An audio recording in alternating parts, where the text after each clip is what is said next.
What is going on, everybody? Welcome back to A Certain Point of View here on a Sunday evening.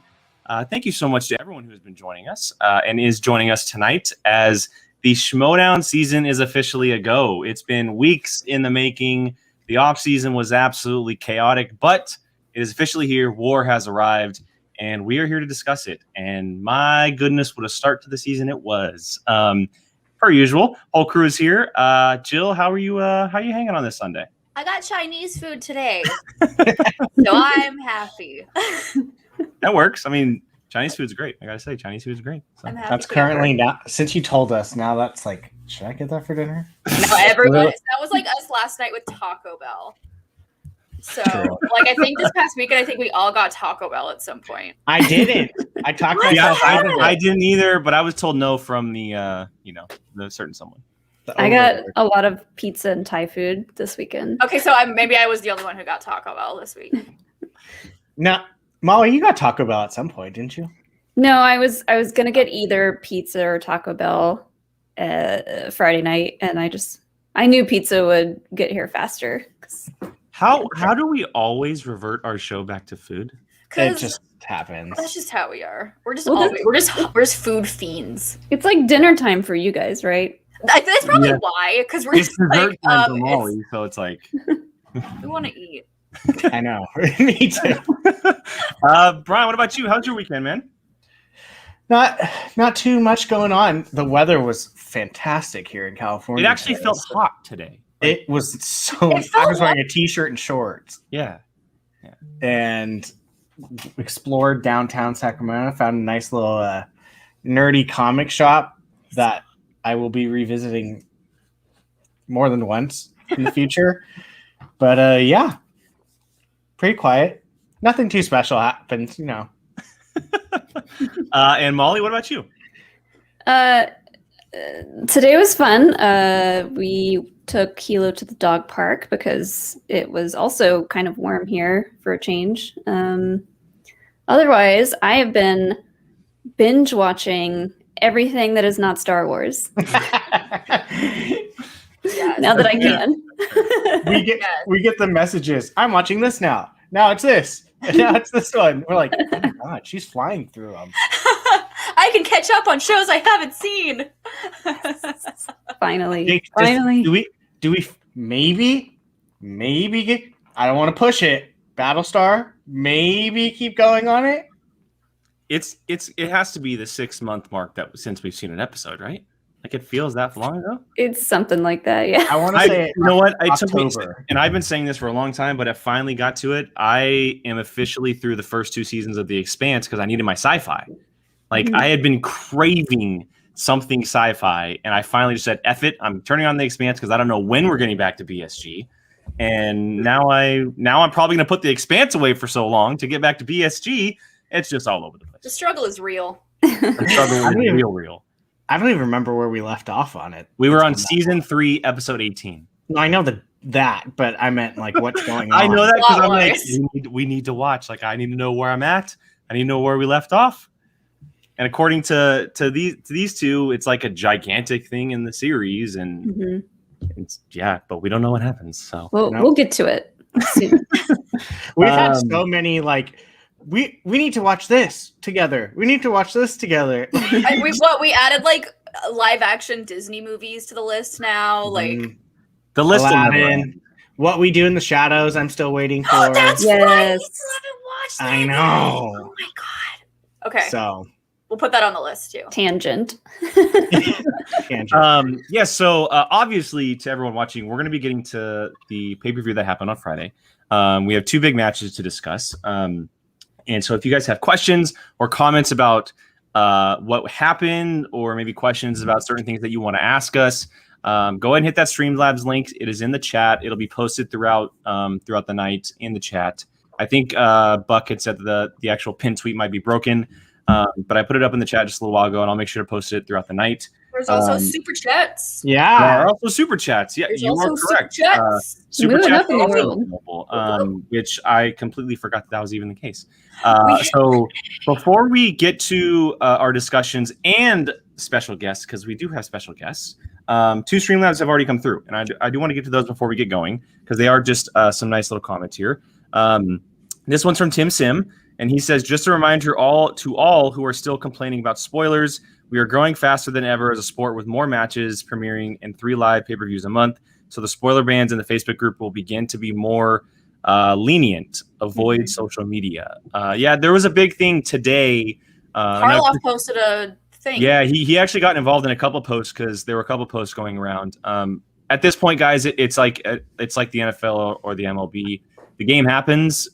People are going to be talking about it. Hey, if that's not a reason to get into that $10 patronage, like I don't know what is, because that's like the best $10 you're going to spend. It's Even Kylo agrees. Yeah, it's Kylo approved that $10 Patreon tier. And to that as well, like say you actually just can't afford it, which is fair. I think what you can do is either mute the group or just stay away from it for a week because the matches are going to drop this week. It's only a week in advance for us patrons because there's so many of them now. We're getting 3 a month. They can't hold off for 2 or 3 weeks of the pay-per-views because then they're going to be holding back to the other ones. And so just if you can't afford it, just stay away from social media or at least the Facebook group for a week, and then you'll be fine. But you got to look at it like a sport. Yeah, we need to one of those like bloop bloop bloop for our show. Spoilers will be mentioned.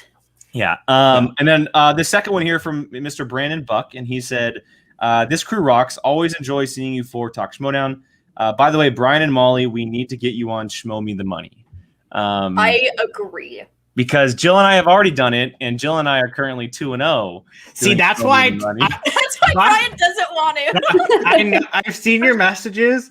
I'm terrified to respond back because I don't want to be the first one to lose. He doesn't want to shun House POV because we are undefeated. I'm like, Brian, do it. What are we talking here?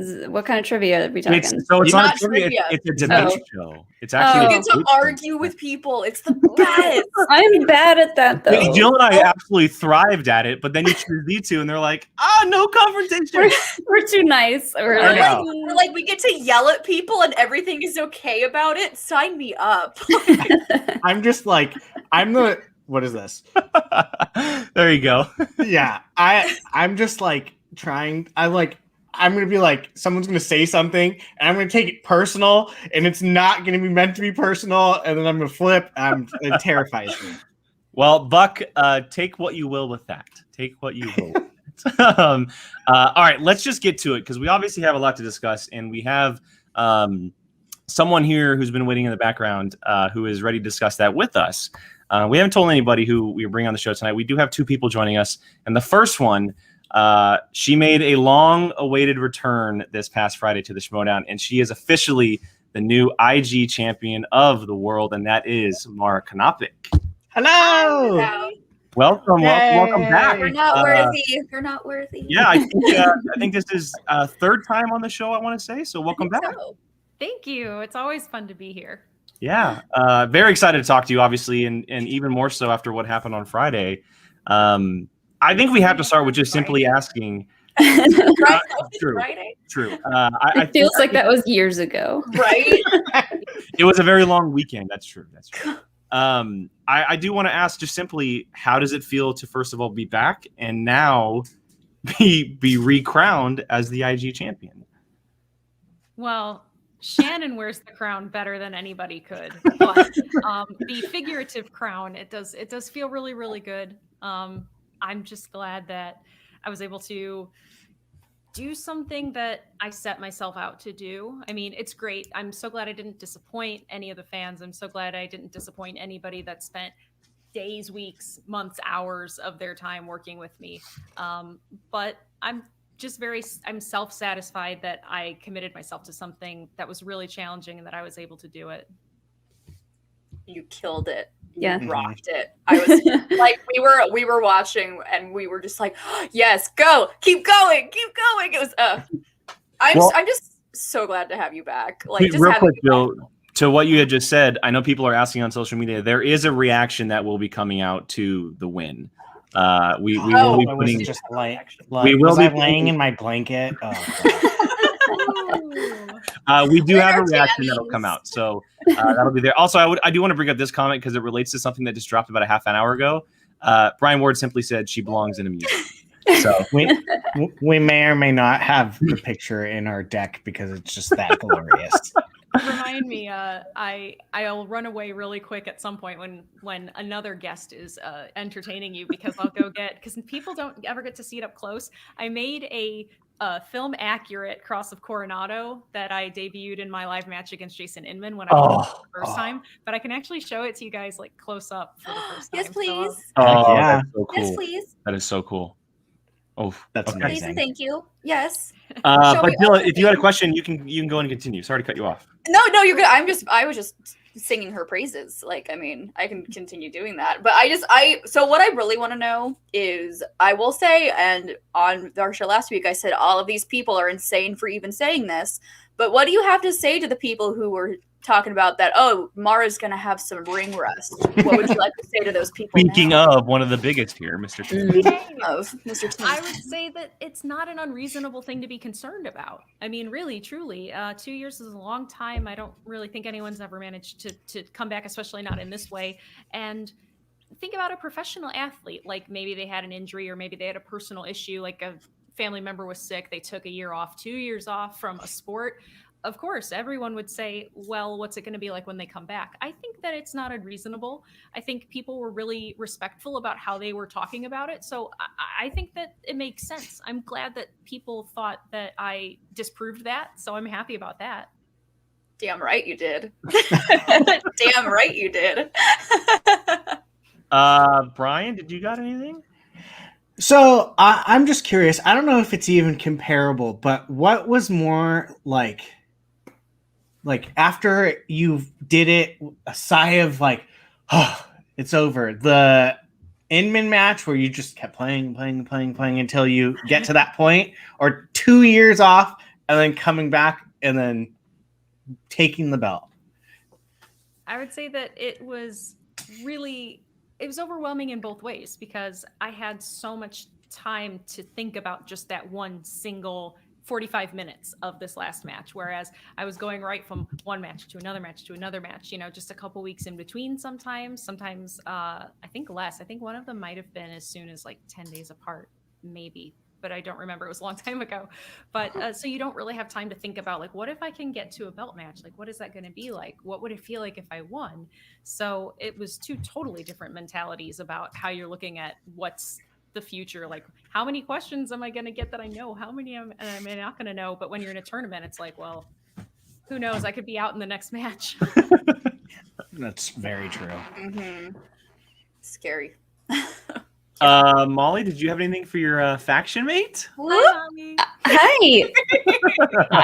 I certainly don't have any questions. I am just also going to say how amazing you are, how proud I am of you. And like, I only saw a fraction of the studying that you did, and it was just on another level. Like, I feel like being on the dungeon is yourself and say the same thing. But I mean, being on the dungeon has been just like life-changing for me so far, and just like the support for everybody, and just like the way that everybody wants to help everyone else study and get that win is like, it's like nothing else. And I'm so happy for you, and that you're back in the game, and that I can call myself your faction mate. I'm excited to spend even more time getting to know you better and helping you study with as much help as I can offer, because you're going to steamroll a Star Wars tournament. I am positive of this. So think about it this way. You're going to earn our faction so many more points. Yeah, right. I will say, yeah, right after my game, I was like, okay, give me another one. Mm-hmm. More. Like, next match, please. I would play you, but I'd humiliate myself. But I wanted to. I did want to ask, just because it's the longest gap between time for a player that we've seen so far. Like, obviously Dan had a gap as well, but it wasn't as long. And the game has vastly changed since you last played. was it difficult to kind of prepare for the game that it is now, or was it just very easy to get back in the swing of things of getting ready to play an IG movie trivia match? It was so completely and totally different, and that was something I had to be really aware of coming back. And I can't say it enough that I hate what's going on right now. I don't enjoy anything about COVID except for the one gift that it gave me, which is being able to compete safely from Dan's set, because I'm too lazy to move the lights anywhere else. But I think that the way that the new categories opened up a new playing field for everyone equally, I think was actually a bit of sort of a comfort, in the sense that we're all in a new arena for IG. Like Chandra was, myself, every other competitor that's going to play this season. It's a brave new world, and I'm so excited. I think PJ has really just infused some new excitement into Inner Geekdom. So I think that was a comfort in a way. So I think it helped. Like swashbuckling adventure, for example. Yeah, I've heard of those. I mean, we had talked about it in the lead up to, for the last couple of weeks and maybe even months, but we were wondering how big of an impact the new style of IG and categories would have played in the match. They were all over the place. It wasn't just like a category here or maybe like the second round. It was constantly new stuff that we had never seen before. And it must have been pretty cool to kind of adventure outside of the typical IG stuff that was happening. It was really exciting, win or lose, to be able to be the first group of people, like he and I, to be the first two competitors to ever see these questions and to ever take a stab at them. And I'm really proud to have shared that with him. I don't know. I can't wait to see what else, because I'm sure that I'm relatively publicly aware, I guess, of what has been added. I'm not sure. I don't want to guarantee that. PJ, fix me. There's so many other things that we didn't get to see that happened to be on the wheel. There are so many 5-pointers in these categories that we've never seen before. So I just can't wait to get more. I will say these two were so confused when I was freaking out for your 5-pointer, because I was like, oh, it's Mask of the Phantasm. Which is like, she knew it. She did. One of my favorite Batman films of all time is Mask of the Phantasm. And so when that came up, I was like, here we go. Like, this is in here. Oh my God. I love these new slices so much. Me too. I love them. And like you said, it just makes it so much more interesting now. It's not the same that we've had for the past couple of years. And like what 80% of round one was these new slices. I feel like it was a lot. If you say so, I have no idea. I don't know. I don't know the exact. But like Jake said, we were thinking, well, how many are going to be in round one? Maybe 2 or 3, but I think at least half for these new slices, and so that made it very interesting. And I think everyone was curious to see how that would work. And both you and Chandru just killed it. You were like, new slices, no problem, we got this. It really was. That's what you have to expect with a competitor at his level. So yes. I knew I would have to work hard to be able to challenge that. And it was just I will amazing. say, it's funny because sitting there watching, I was like, okay, the next one's going to be the Marvel, DC, or MC. It didn't happen. And I'm like, it's kind of cool because in a way I'm like, okay, now I need to watch more movies because just to know some of these questions. Brian, the entire community already knows that you need to watch more movies. I know, but like now, Inner Geekdom is like the one that I Star Wars, yes, but like Inner Geekdom is so expanding so much that it's like, okay, this is kind of some cool stuff like that. You kind of now you get to deep dive a little bit into more, kind of maybe even become a new fan of a new category because you kind of want to know more. Plus, I have to compete with these 3 in reactions now, and I can't look like a complete schmuck. So I need to like now I have to. So I don't know. I think it's kind of exciting. I liked not knowing 90% of what was being asked. Thankfully that's how you I knew feel when I watch singles. So right. Well, I know when when you got the Incredibles question, I immediately messaged Jill and I was like, "Oh my god, there's an Incredibles question." It was the one I didn't know. I'm horrible with voices, especially in the sequel. So she was like, "You got there's an Incredibles." I was like, "I don't know it, Molly. Don't give me that much credit." I don't know this one. So actually, Buck here in the chat actually has the round one categories. Oh, perfect. Fantasy, sci-fi, Jurassic Park, Superman, Transformers, Marvel, Wizarding World, Planet of the Apes, animated comic book movies, and TMNT. So 6. I mean, 6 out of the 10 being brand new. That's insane. Yeah. Those so are some exciting. great categories, They though. are. Like, they really are like cool, unique. I mean, I know Jake was freaking out about Planet of the Apes. That like he was begging for that one.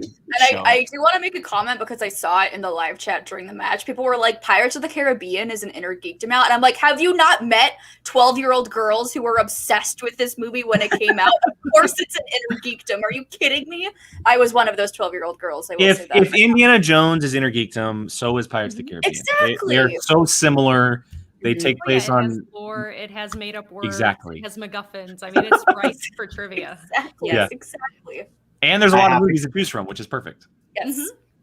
When you said MacGuffin, I thought she was going to say McClunky, and I was like, But- what did I miss? I was like, wait a I minute. have the floor for a moment. So I want to champion physical media for on behalf of Dan Merle and everyone else that loves physical media. I know PJ loves physical media. So I went on my Vudu like, I don't know, months and months ago, and I was like, oh, okay, I just want to listen to Star Wars in my earbuds while I'm doing whatever. I think this may have even been before I was officially coming back.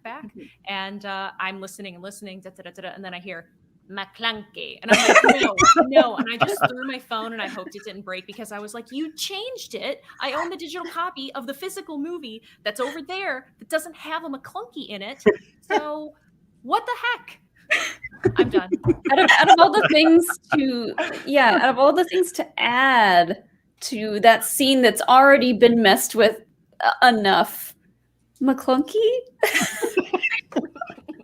I don't get it. We'll never understand. I mean, George Lucas is just sitting back in a pile of money, just laughing, like Just I did making that. honey angels on the floor with all the cash.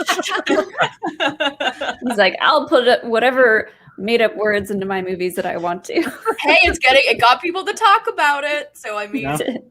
It's true. It worked. Sometimes they say that all press is good press, right? there you go. Yeah. There you go. All right, couple Streamlabs have come through that I do want to get to before we lose track of them here. Another one from Tim Sim, and he says, imagine if Merle gets through Snyder and beats Collins for the singles title, and both he and Mara show the belts. That would be our Triple H and Stephanie McMahon Helmsley power couple. Who knew this season could be our Attitude Era of the Schmoedown? I understood that reference. I didn't understand that reference. Me either, but I'm gonna Google it. I at least know who Triple H is though, because he's been in IG movies, so I know. That's I true. know Oh, he goes. that's a good call. That's a good call. Rest That's why you're the champ. It's funny to that when Mara said during the match that your house doesn't even show up on Google Maps. I was like, That's it. well, they have drones now. And I was like, no. That's stupid. Seriously though, like even if things could deliver right now, which they can't because we're still snowed in, but we can't do DoorDash, we can't do Grubhub, Uber Eats, Oh my none of it because they all run off of Google. So they can't find out where our house is. Oh, that's brutal. Oh no. That's brutal. I know, right? Life is so hard. Another one here from Mr. Style and Moose, and he said, "Love seeing your reaction after you won the match. Thank you for such a great match, Mara. You kept me watching the Schmoedown 2 years ago and now." Oh, thank you. I love this community of people, and hopefully we can keep growing it and bringing in new fun faces and personalities and fans and players. But speaking of new faces, come here. Do we have a Dan Merle sighting? Right? Yes, he's hydrating Is he? me with, Is Dan Merle also your drink Coke delivery Zero. person? Our significant Star, others are that's the big also. star. She needs to Hi, Dan. keep her taken care of. Hello. Hey, Dan. Hello. How's it going? Good. Welcome to POV for the first time. Thank you. Yes, I'm happy to be here. I'm sure you've asked me, and I'm bad at answering things, so I will not be the last time. I promise. You're good. I gotta ask because now that she is officially belted, and she's back in the league. How does it feel on your end, seeing her, win and now be the IG champion? Amazing. I mean, it happened right here. It happened right here. What happened? I mean, everybody in the dungeon saw this too. Molly, we saw how hard Molly was working, and Molly saw how hard Mara was working. The preparation that they both put into these games was incredible. But to see all this work pay off for Mara, I knew that it's a tough game. It's a really tough game, and sometimes it can be the difference of 1 or 2 questions. But I knew that there was no way that she was out prepared in getting ready for this. So the fact that that all paid off.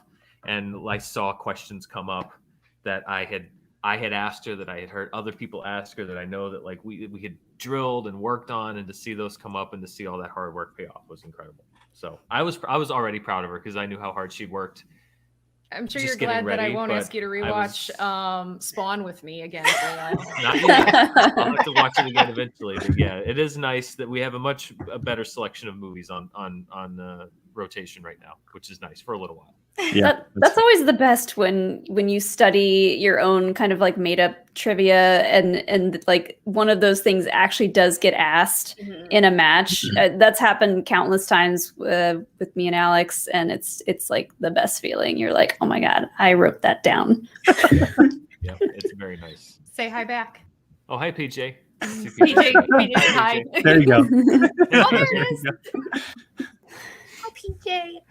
So now I'm curious, with the studying, did you guys enjoy just having like such a more vast, expansive movies to watch, and just like, ooh, we get to watch this one now because we have to, and just like it's compared to what we usually had. Now you have an even more expanse of movies to watch. Yeah, I mean, he and I both grew up with a lot of these movies, so it really wasn't a chore to revisit them, especially because I was so impressed with the spectrum from where we grabbed unconventional properties. So it was fun. It felt like we got a lot more variety. I mean, I could go eat chocolate ice cream every day. Sure, I love chocolate ice cream, but being able to have Neapolitan every once in a while is really good. It makes the palate feel more refreshed. So I had a really good time. Yeah, and it was also great. Mara, of course, watched way more movies than I did. She was watching them all the time. I would kind of watch them when I could, or if I was working on something else. Well, yeah, you have a real job, and I don't. Well, no, I wouldn't go so far as to call what I do a real job, but it was nicer, I will say, on this time around than the last time around. If we had a free afternoon for her to say like, "Hey, do you want to watch Dawn of the Planet of the Apes?" as opposed to like Steel or Super. It was nice to have a little injection of like some fresh blood in there to be like, "Oh, yes, let's watch that." Like, yes, I'd love to watch this. Don't talk that way about Helen Slater. I'm sorry. Oh, goodness. Oh my god, I love it. And can I just say, Mara, your reaction after your win, we were all losing our minds, and just the complete emotion that came over you was just, I loved every bit of it. And then when Dan came in, I was like almost on the verge of tears. I was like, they did it. And you two are just like the chat is saying here, look at these goats over here. Look at this herd of goats. Like these, like, and that's what you guys are. You're the greatest of all time. You're the first 2-time champion. We got the singles. Like, it's just bow. Just all the bows, all the love to you two. You guys are amazing, and I'm so excited that you took this win, and we were somehow going to deliver this belt to this unknown location of where we don't know. I'll probably just like call FedEx and be like, "Hey, can you meet me at Taco Bell?" I heard Taco Bell talk, and I'm a big fan of the vegetarian items at Taco Bell, and also Mountain Dew Baja Blast Zero Sugar. So I will be going to Taco Bell soon now. Yeah, we have such influence over people. We'll talk about Taco Bell, and we're going to Taco Bell. It was very nice, though. Mara has been by my side helping me for every match that I've ever done. I mean, pretty much I was only competing for a very, very short time before, she was in LA. So it was great to just like a month or so. A few months. Yeah. It was great to be able to return some of that time and help, because she has certainly also been always a very crucial part of helping me get ready, and to be able to do that for her and just pay back a fraction of that was also great. And again, the fact that she did it, which I knew that she could do from the beginning, so I kept telling her. The fact that she did it was just icing on the cake. What you guys couldn't hear, because I muted my mic, was me screaming for him to run upstairs, and then screaming for him to get Kevin on the phone, Kevin Smets, so that way I could share with him that we brought the belt back to the dungeon for him. So, yeah, I was very happy to do that. We could see you on screen going. It made me think of your high five where Kevin, I'm like, Alex, they're making it known that they're not in the room. Yep, I was downstairs. I was telling the action guys that I had to have him wrangle the cats in, because I had the store closed up here and he had a different door closed downstairs, because if Sir Pounce hears me but can't get to me, he'll just cry outside the door, and then I won't be able to concentrate because it'll break my heart, and he'll just go and then he's staring at me too. I see. Yeah, so he had to wrangle cats. So he fed them so they would get really tired, and then they all laid in bed together. Well, they did. Yeah, no, they're very empathic animals, because I was just, I mean, a ball of nerves. I mean, I just couldn't. So I just literally just like, I've just got to lay still. I just have to lay. That's all I can do is just lay still, because otherwise I'm not going to get through this. And that match seemed like it took forever. It did. It did feel like it took a long time. But they did both. They just kind of laid. I was laying on our bed, and they just kind of one here and one here. They both just kind of laid there with me. So I think they realized that, they are emotional support animals. I think they realized that their stepdad was in need of some emotional support, because they laid there with me the whole time. Well, someone who probably was, just going back and forth in the background, our next guest has arrived, and it is someone who is probably just pacing and pacing and pacing as he's watching this match go down, and that is the leader of this mysterious place called the Dungeon, and that is Mr. Kaiser. I'm living that Maverick life, and if you're not, I feel bad for you. I feel real bad for you if you're not living that Maverick life. That's all I'm going to say. What's up? Welcome.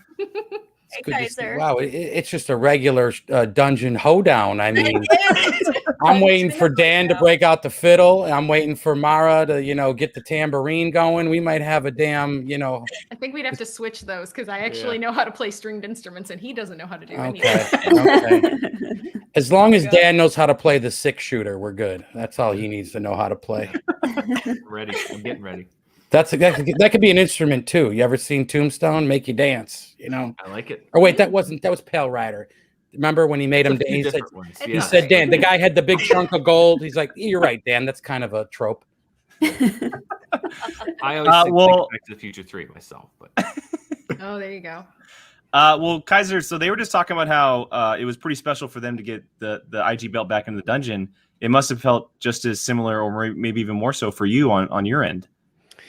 It's funny because I've learned to not compile things and like, oh, well, we've got to do this because we did that, or we got to win this. And let's not pull punches here. Of course, I had a vendetta against Swag and Chandru and getting that belt back. Of course, that gave us the edge we need. But I'm not one to look at the past, and I'm not one. And Molly and Mara, played matches with me. Dan hasn't yet, but they'll tell you. I tell them it ain't about the last question; it's about the next question. And so I kind of take that same approach with the squad. Everything is what's coming up next. I ain't saying we got to live up to anything. I'm not trying to crown us as faction champions. The more we can focus on what's next, the next question, the next match, the next title. That's the way we got to live our life, because there's way too much competition out there. Everybody is too good in this league to come out here and anoint yourself as is great. So all I'm trying to do this season is put in the work with the greatest squad I could ask for. And Merle will tell you, man, me and Dan were having a late night conversation about this. I'm like, man, it matters so much more when you're having fun. It matters so much more when you're with a crew who you believe in and love, man. And I think we got that in place. Most definitely. I mean, I think this season, even if I had just completely humiliated myself. I would have had more fun getting ready for this and championing on everyone else in the faction all season long, even more so than when I had my 5-0 run. So this is going to be the best season yet. It's not easy what these folks do. When I say that, I mean Mara, the Dans, and Mollies of the world. They got to go out there and slug it out and play the match. I got my role I play, but I'm not the one when the lights are heated up, and I'm not the one when competition's heating up, and that's them. And they're all just trained killers, and it's just like it becomes all about them at that moment. And the team disappears when they got to finally answer the questions and play. Not that we're not existent, it's just that now it's a different thing. And it's not hard. I mean, the competition is insane. You saw how good Chandru played, you saw how good Laura Kelly played. And to me, I take everybody that serious. I don't care if you're a rookie. I don't care if you've won 6 championships. I take you all seriously because I hate to use the old football analogy on any given Sunday, but it's true.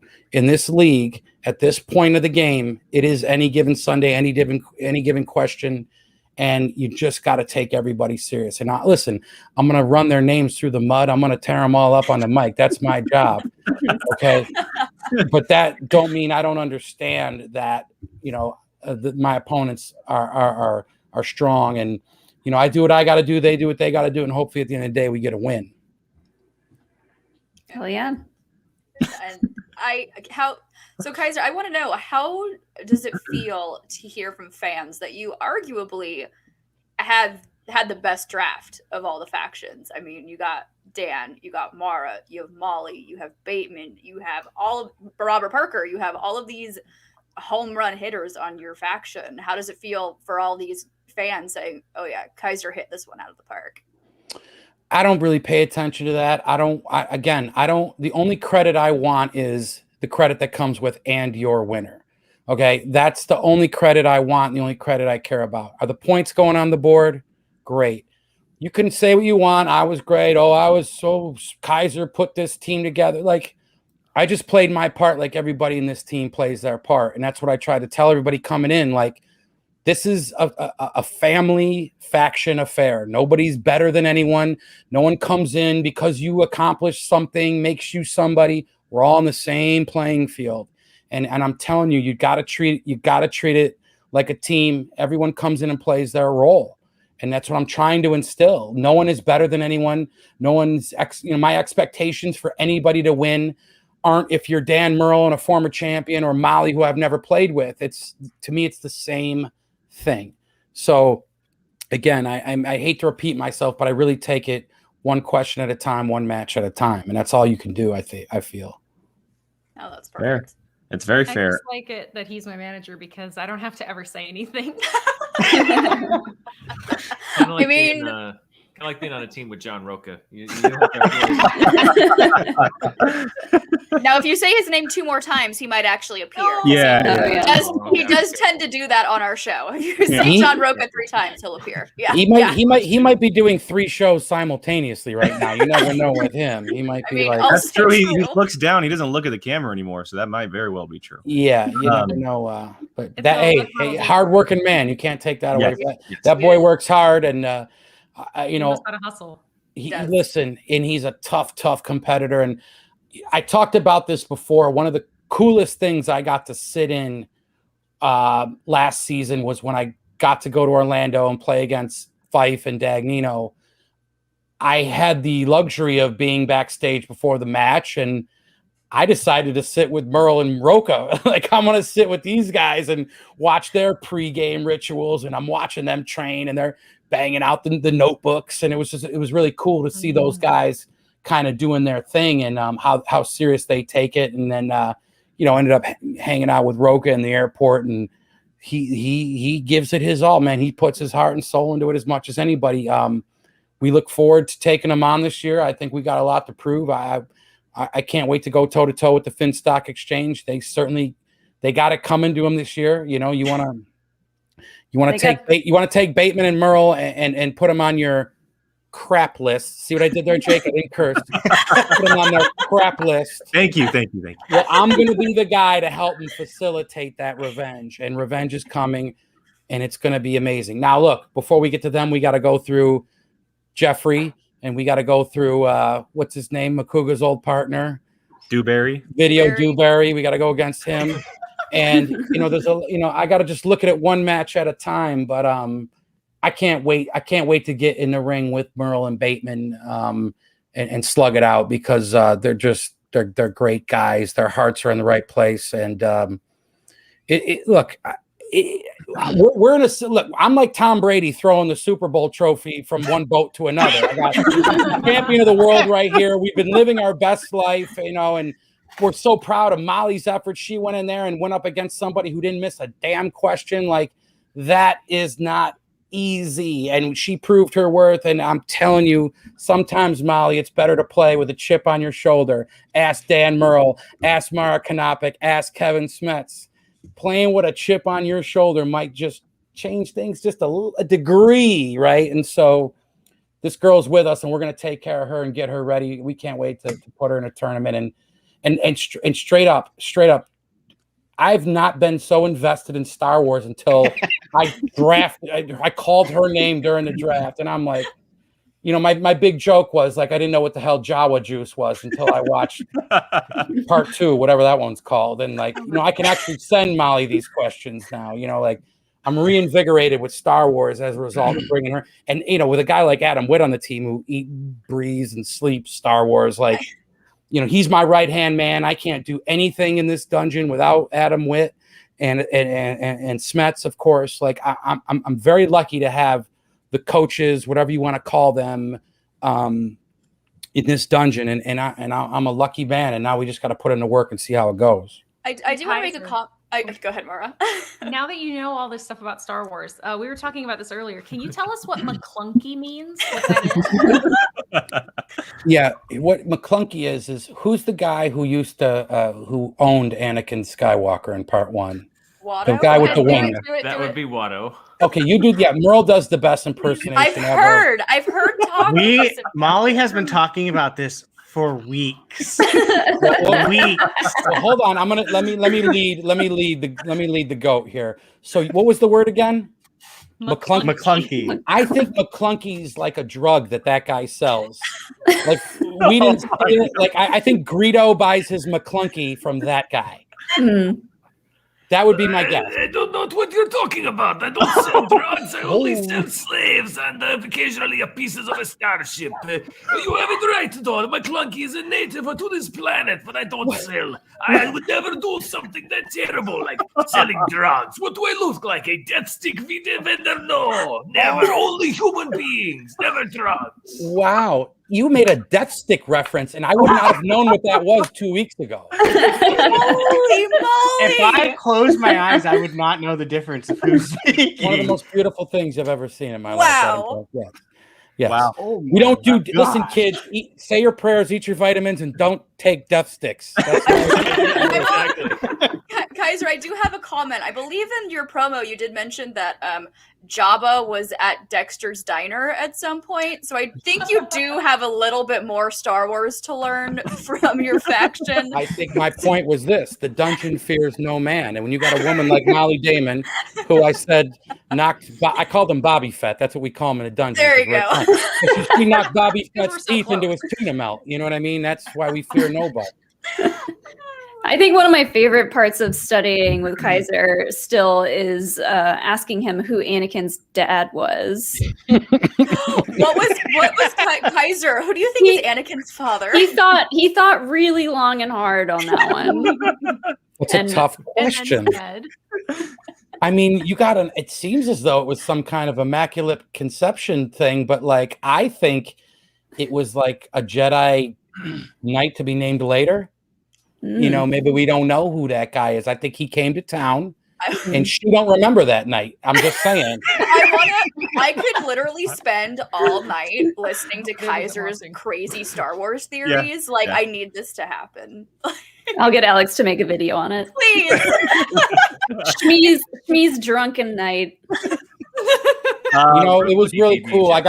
We got to hang with the demon a little bit. He came into the dungeon after party, and he's a big old sweetheart, and love hanging with him. And he's going to be my friend until he's facing his wife for a belt. But up until then, but no, he's a good man. We had a lot of fun hanging out with him. I mean, shoot, I was trying to pull him onto the team in the offseason. I'm like, can he be that happy with Roxy? He can't be that happy with her, can he? Like, I got to take a shot at this guy. I mean, To be fair, I think the day that Molly plays Alex, you might not even be needed because she might be, talking harder than anyone in the whole entire production.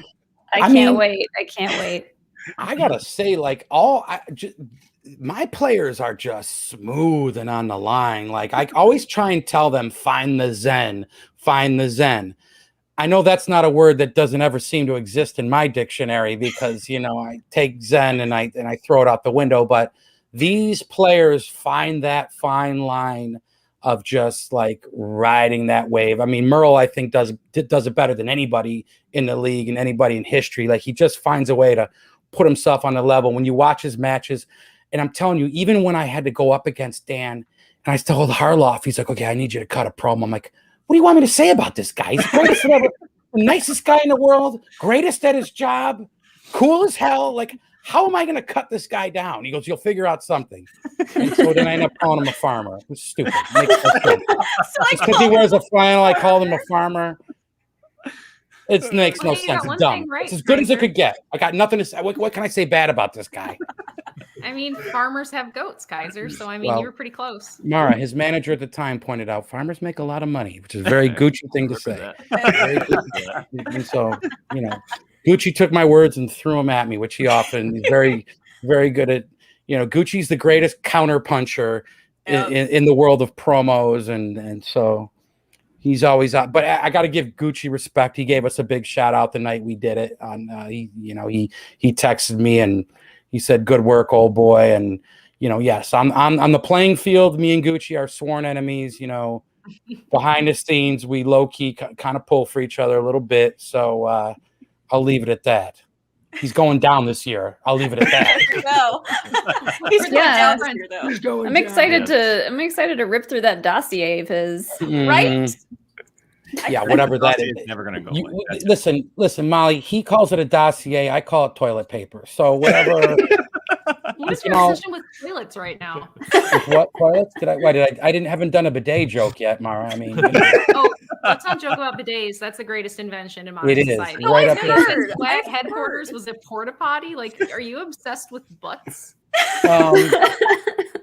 Look at my friend Demolanta pointed out poop jokes always work, so he gets it.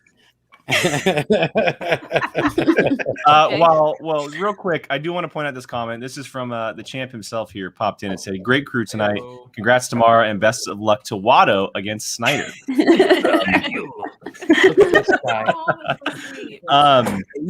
This is ridiculous. Look at the crew putting in lights and shit. I said first. That didn't take long, Jake. That didn't take long. It's fine. Hold on. What am I on Entertainment Tonight all of a sudden? Yeah, we sent a crew to your house. I got a fill light working. Listen, the dungeon's got the best dental plan, the best lighting. You got a 401k too? Is that we do? We do. You got a sweater budget? Yeah, it's shout out to Adam Collins. We're coming for you, tough guy. We're coming for you, tough guy. That one's going to be fun. I do want to get into a couple Streamlabs here that have come in real quick. And this one comes from Daniel. He says, I just want to say great game by Molly. Keep your head up and you'll be in a championship match in no time. Congrats to Mara. Her win gave me shades of Jordan when he took some time off, but then came back in 96 to win the NBA title. It is a remarkable thing to take 2 years off from anything. Take 2 years off from riding a bike, and I bet the first time you get on, you're going to stumbling over the pedals. She had to go against one of the greatest champions this game has ever seen, and she closed the deal. Let's not forget about, they were all talking about ring rust, right? And you know what? We don't even know what that word means. That's a word I don't ever want to hear in a dungeon. Ring rust. That and McClunky. Yeah. McClunky, and Watu will say it's ring rust too. If you Watu, what's his name? Wahoo. Wahoo! Can I just say, I've said this before. If we ever do like an exhibition Star Wars match, I think Kaiser has got to be on the desk. Yes. Yes. How committed this guy is, because he's right. He threw himself into helping Molly prep for Star Wars and was coming up with all these quizzes and asking her questions. And so we'd all be taking roundabouts. And apologies for the impression, Kaiser. I hope it's close, but And you do a good job. It's a Kaiser, and he would write these questions, but it's like speaking Latin to somebody that doesn't know Star Wars. And it's like compiling all this stuff. He's like, okay, in what movie does Padme go to Naboo and talk to Anakin. Hey, they start laughing. I'm like, you know what I'm talking about. Don't pretend like you don't know what I'm talking about. Like, he wasn't messing with us. Like, the dude, he didn't care. This is the kind of manager this guy is. Like, he doesn't care if he knows it or he doesn't know it. He's gonna prep questions, and it's like, it's the best. Like, this guy is he's next level. I mean, after working tirelessly every day making trash reality TV that Dan and I absolutely adore, he spends hours with us on Zoom going over Star Wars stuff, interview stuff.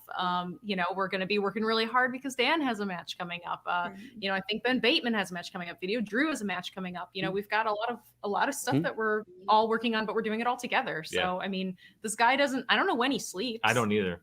I don't think he does. No. I don't think he does. I think it's a prestige situation. I think there's like two Kaisers, and it's like we have to look at like it's like sunglasses or something. That's the subtle difference. I don't know what it is. God help us if there's two. Right.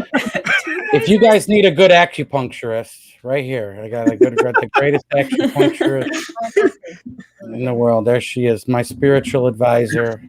Ooh. That's Amanda. They call her the snake. Amanda the snake. Ooh. I could go for some acupuncture. Let me tell you, she's a proven commodity in this dungeon. We were doing a training session. I don't know if you guys remember this. Some of y'all might remember this. We were doing a training session, and I had a freaking kink in my neck, and she had 2 needles in my right hand or my left hand. You remember this, Merle? And I'm like, okay, what? And I'm like, what movie? And I got needles in my, like, why does he have needles in his hand? And then like 15 minutes later, she comes in and pulls the needles out, and people are like, what the hell was that? Like, did anybody just see someone pull needles out of Kaiser's hand? Like, I felt a lot better after that. Yes. No one's gonna question the needles. No one's gonna. No. But no, that's how much. Another day in the dungeon. That's how much. That's how much they just know and love and respect you. They notice needles in your hands, and they're just like, "That's just Kaiser for you. It's nothing new." You know, Harloff says his methods are strange. His methods are what they are, and you don't have to always get on board with them. But for some reason, his characters seem to react to whatever he's doing over there. They seem to really rally around this lunatic, and so there were some hardcore negotiations going on when I was discussing whether or not I would sign with anyone or whether I would wait for the draft. And one of my conditions was they had to do black hole abatement in the dungeon, but he said acupuncture is now going to be an amenity for everybody and you have to get on board. And I said, fine.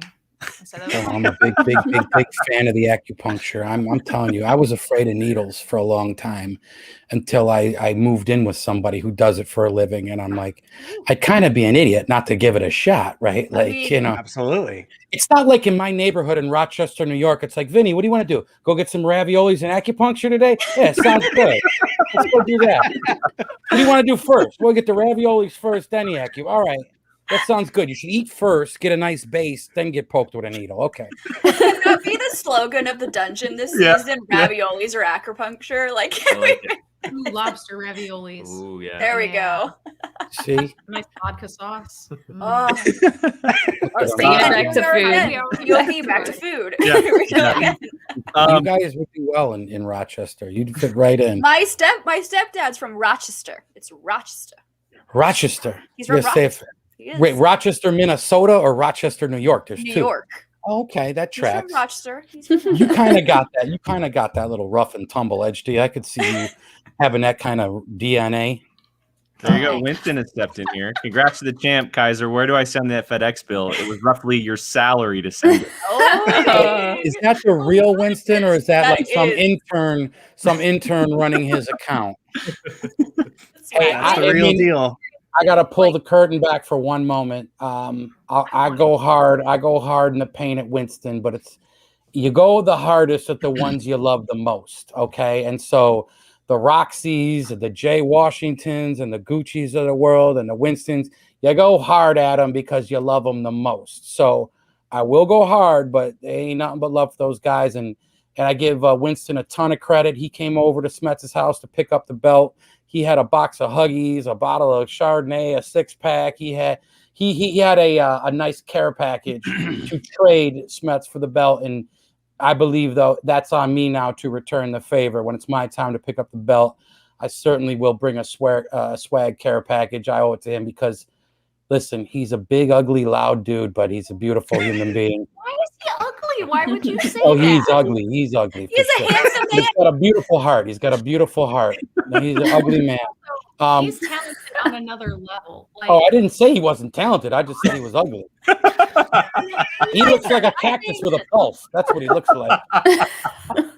So, no, really though, since he's here, I have no idea how, like, the talent involved with he and Chandru being able to not only be focused on a match, talk about a match, and handle all of establishing this storyline for the season. I don't know how you do that. It's mind blowing. Like, I was very lucky that Kaiser just talks and stuff comes out and I don't have to do anything. Like, the level of concentration that takes to balance those two things in a match with everything else going on is incredible. No, let's put it to the truth. Mara, he's one of the most brilliant performers in the Schmoedown. he really is. Yeah, my mom. Okay, that's fair. Listen, See, that's another thing about Winston. You can dish it all day, Kaiser, but Winston's going to dish it right back. You know, I gotta say, that's why he's one of the greatest. He is what he is. I'm not gonna. I can't deny how witty he is and what a great manager he is. He always has his guys ready to play. Bet your butt. Notice what I did there, Jake. I didn't use curse words. Bet your butt he's gonna have his competitors ready to take you to a 5, and you can't take the man lightly. I will decimate them all on the microphone when it's game time, but underneath it all, you gotta respect these teams and what they're doing. And look, as hard as I go, I try to give them the equal amount of respect too, you know, for what they're doing for their squad. So we'll leave it at that. I delivered the beverage, and the champ also deserves her spotlight. So I'm gonna jump out. But it was wonderful talking to you all. And thank you, Dan. Are you going to play Leonard Maltin right now in a 20-round trivia? Go to 4. Merle v. Maltin. Yeah, it's kind of like an underground boxing fight club. It's type like thing. Fight Club. All right. Dan, real quick, because our fans will hammer us if we don't ask you. We have a question we ask all our guests, and since it's your first time, if you don't mind asking or answering quickly, do you have a favorite candy and a favorite movie snack? Do I have a favorite candy and a favorite movie snack? If I was gonna guess, name one favorite candy, I enjoy several.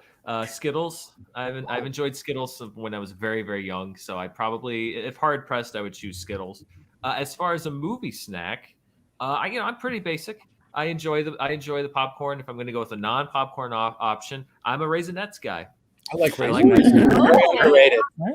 I'm a Junior Mints and a Raisinets guy. Very underrated candies. Yeah. So those are my two things. Perfect. Well, thank you for stopping by, Dan. Appreciate it. Thanks, Dan. Thank you. See you soon. Good job, Bye. Molly. Don't worry, champ. We'll close it down from here. Oh, and they can say bye to Will Watson. Yep, Bye, there you Will. go. Dungeon, I Hey. see you go to the future Star Wars champion. Hey, Bad genius Will is right there with us. Just he was a boss. Tell with him, the Molly. quizzes. Tell him, Molly. Tell him. He made some amazing Star Wars quizzes for me. Thank you, Will. Hey, this dungeon would love to celebrate that man. Mr. Wheels came in, represented. He wanted to help out. He wanted to throw some quizzes. He said, "Kaiser, I used to hate you," and I said, "I hear that a lot." He goes, "But if you need me, I like your squad. I'm a huge, Molly Mara fan. Like, if you need help, I'm like, great, okay, you saw the light." And he came over, and he's definitely on our team of coaches. Don't think for 1 minute me and my man Wheels aren't conspiring to get these kids ready to play. So shout out to you, Wheels. We love Will Watson here. Yeah, he's a favorite here. All right, I do have a couple of questions that have come through for Mara and Molly. And of course, Kaiser can always chime in as well. First one just from Ferris Muthana. First of all, he just simply says hello. Hi, Ferris. And then the next one here comes from Hitman Hudson, and he says, "Hello, all. Which competitor are Mara and Molly most scared of / excited to compete against? Also, who is Mara's favorite Star Trek character?" Hold on, before you answer this question, we're not scared of anybody. We don't fear anybody in this league. There now, we go. the question should be, who are you most excited to beat? Now I'll let you guys answer the question. After you, Molly. I mean, I live with Alex. I'm not scared of anyone and anyone else's Star Wars knowledge, period. That said, obviously, I want to play him and beat him, and I will. There we go. Oh, Ooh, that shots fired. material. Dungeon material. Very crafted, ladies and gentlemen. Look at that Maverick. Look at that Maverick. Why are your lights Maverick. blue, Molly? Why are your lights Where's blue? my- Yeah. Maverick life. We get on board with that Maverick life. I'm so intimidated and also kind of aroused. See? Good. That's the right answer, Mara. That's right the there. goal. That's the goal of the Maverick. I just say dumb things because it makes people laugh. I love it. If I had to say though, I really truly am excited about this path to which will challenge me, and I am gonna root equally for all three people, and there are advantages to everyone, but I gotta say, I think I'm in unity with the fans saying that I think Kalinowski Kanopic 3 is gonna happen this season, and I kind of hope it happens next. I think that we'd have a lot of fun with that. Clearly, there's history. There's some fun stuff we can do. I get to stare at Shannon wearing a crown all the time. I mean, what's not to Lord. love? I can stare at Shannon wearing a crown all day. Like she Right? doesn't even have to wear the crown. I could just look at Shannon. Like I would like to stare at Shannon in the line at the DMV and just laugh at her the entire time. That's where I would prefer to see Shannon, is at the DMV, like yelling at somebody like, "Call my number. Call my number. I've been here since 4 o'clock." oh, Kaiser. I imagine Mara- I imagine Shannon's and just like her intensity level, but like in everyday life, like at the grocery store, at the DMV, picking up mail, just like she's that intense all the time. I just hope that that's the case. And then to finish off, my favorite Star Trek character is Spock, 100%. Nice. Will came in again with another one. And he simply said, "Yes, Kaiser, I saw the light. I'm officially a dungeon hen. And by the end of the year, all 4 belts will reside in the dungeon." Hey, man, I And we're like gonna that have to add in more spell prognostication. space. For sure. It's a lot of Keep going FedEx with that. bills. We can do a little renovation. I'm pretty crafty. I think I can make some floating shelves. I made these and the table and everything. So yeah, we can work it out. Yeah. Well, you Yeah, did we'll all that yourself? They didn't. Harloff didn't send nobody over there, or Skybound didn't send an interior decorator over there to. Oh, that's all right. We're used to Nope. doing it ourselves, anyways, Mara. So That's whatever. right. Next one from Clay Atkinson says, "Welcome back, Mara. Congrats to you and Molly. Do you think the Fast and Furious franchise should be an IG since they're defying the law of physics and are borderline a sci-fi fantasy?" I can say that I'm sure there will be another expansion at some point. I'm sure PJ probably considered it because, I mean, with all of the time and energy he spent looking at this, I'm sure there were 30, 40 other groups of movies that he probably just, you have to whittle it down and do it piecemeal. I wouldn't be surprised if it ended up in there. I can say that would be daunting for me because I've seen some of the movies once and most of them none. So I would have to really do my homework on learning which grunting person drives what car. Dude, I'm gonna be real with you. I've never seen one Tokyo Drift, one Rock versus Vin Diesel Street Race. I ain't seen any of those movies, and I guess I'm gonna have to now, but I didn't care about those movies. They zero interest for me. Now, you want to call it blasphemy, call it what it is, but like, I'm just not interested in those films. Now, I guess I got to figure it out because people like those movies. And what's his name, Gino Tuscadero or something in that movie? I know that much. I know he's got an Italian name. Oh, Dom Good Toretto. job, Dom guys. Yeah, Toretto. it's close enough. Sounds like my I was first. like, wait, Gino? Wait, who? It sounds like my first boss at Agatina's Italian restaurant. I think he had the same name. Well, Kaiser, if you're gonna watch those, just make sure Bateman watches Tokyo Drift with you. Oh God, Ooh. I do like Justin Lin. Like I respect Justin Lin's eye and vision as a director. I just don't care about those movies. Well, hey, then watch Star Trek Beyond. He directed that. There you go. I love the new Star. No, I'm a fan of the new Star Trek reboots. Like I thought Me too. I'm a geek about it. Like I love what JJ did. I didn't even know Justin Lin directed one of them. Thank you, Mara. But like I'm a fan of those films. I think they did a really good job with those. Like I remember watching the old Star Trek TV show with my mom in a kitchen on a black and white television because I'm 1,000 years old. Like I got to give my mom a lot of credit for like introducing me and taking me to movies and stuff as a kid. It wasn't my dad, it was my mom. She was a sci-fi like geek before you could be one, you know what I mean? And like, so she took me to see Empire, you know what I mean? Like I don't know, I was 2 years old, whatever I was, somewhere around there. But like, I'm sure I really dig those are fun to watch for me. I really do. Like, I love the Spock Uhura love thing going on there. I'm like, this is dope. This is kind of cool. Like you're switching things up. Because I remember the first kiss. I remember the Uhura Kirk kiss on TV, the first interracial kiss on television. And as a kid, like I didn't even think about it. Like, oh, I'm like, oh damn, he's getting down with that hot chick. Like I didn't realize that was such a groundbreaking thing for television. But I remember how cool those characters were on Star Trek. Like they just seemed so much more mature than anything I'd seen on TV. And I'm not a Trekkie. I've watched enough to appreciate the art of it, and I'm a fan of it. Because I was a big Twilight Zone fan, so I think it was only natural that like you check that out. But no, I'm really, really, really. I think Pine is a perfect Kirk. Like, who else would you go get play Kirk than Chris Pine? I mean, that guy is a bad dude. And Quinto is awesome as Spock. Like he's perfect for Spock. Zoe is a badass Uhura. Like that cast crushes. So I'm all about it. I love hearing that your mom was like a sci-fi nerd and that she was the one to get you into all this stuff.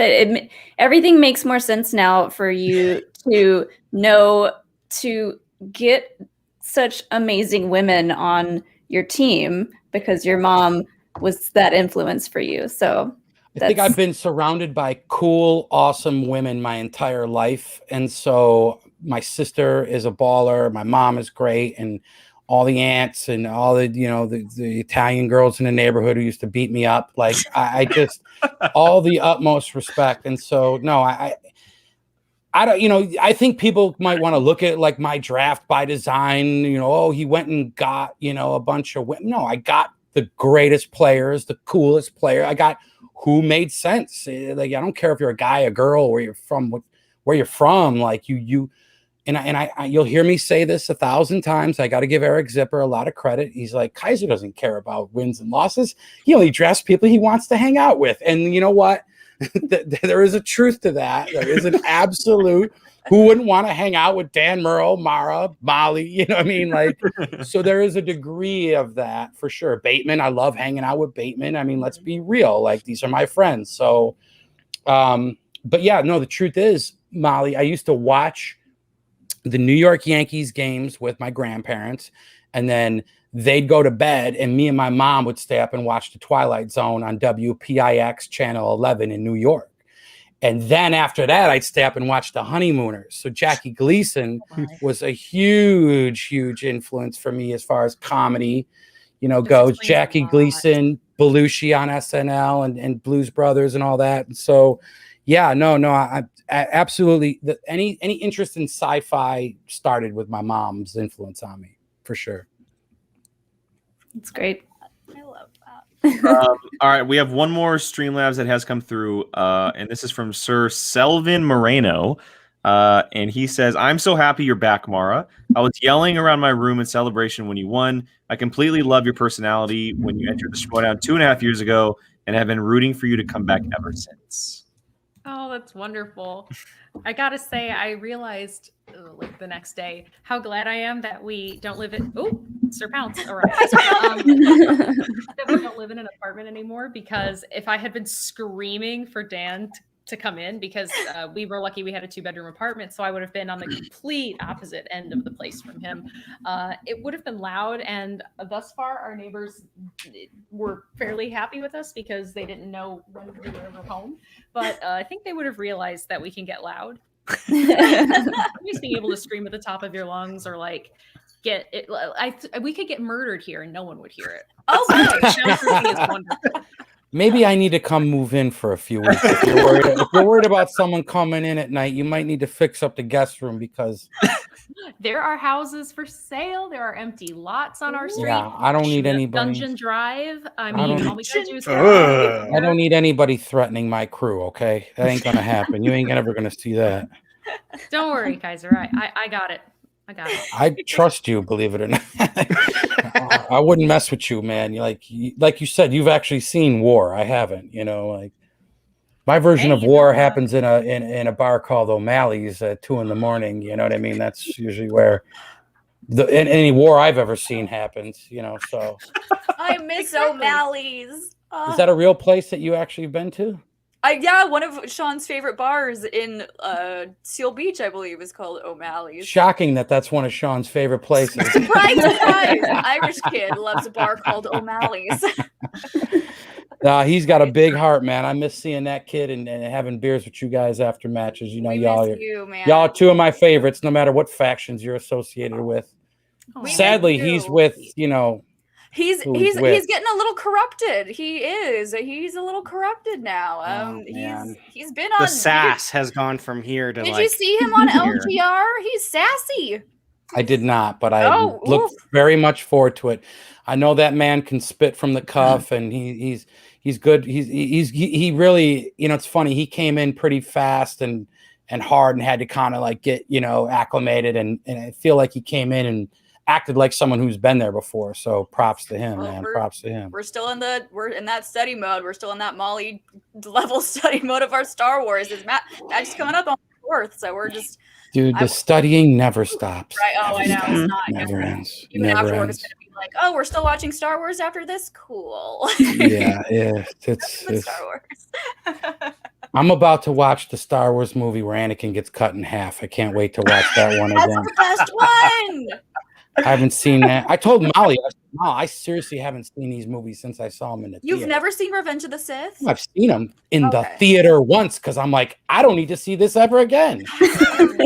Kaiser, okay, once everything's safe, can Sean and I come over and we can just like have a Revenge of the Sith movie night? Because that's my favorite Star Wars. And get acupuncture. And get acupuncture. And I can meet Piggy Smalls, because I have yet to meet Piggy Smalls. It's like a whole theme park over here. Okay? A lot of all the rooms are open, you know. Mara might give you a tattoo in the basement. You know, I'll take it. I'll take you know, Mara tattoo. She's studying up. I will fly out for this. Yes. Yeah. Well, I'm looking forward to when it's safe, just like showing up randomly in Atlanta and being like, Molly, where you live?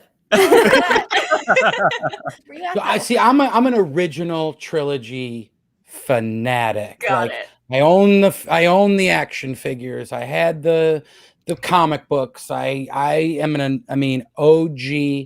Molly, you might remember this. I told you, like, I played Little League Baseball and I was so bad. I never played because I was so bad.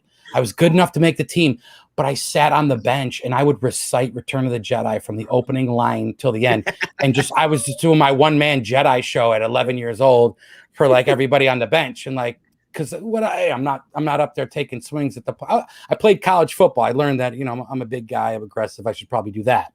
Get away from baseball. It's a little too much coordination. So, but no, straight up, like that was the role I felt as I played, as I was like acting like I was like a stand-up comedian doing a one-man show, and I would do all the characters' voices, and so like I know people don't get it, but like no, I actually go way back with this nerd culture, and I was collected comic books, the Web of Spider-Man, I had all the Wolverine, the Punishers, the War Journals. I was into all that stuff as a kid, and then I started collecting baseball cards, and then I realized, well, we could just start selling these things and make money, and then that's when I got out of it. The folklore just faded away. It was all about the cash, Jake. It was all about the cash. once you realize there was a hustle in it, then it was You're like, it oh. changed. Right. Well, before we kind of wrap things up with you guys, Mara, I did want to ask kind of one final question with you. I know that we may not see your upcoming title match for a few weeks or possibly a few months, depending on what happens with the IG stuff. Outside of Count Ousty, because we brought him up, who is someone or maybe a group of people that you're like really excited to see in the division and that you could possibly face at some point this year? Is there someone that really stands out other than Count Ousty?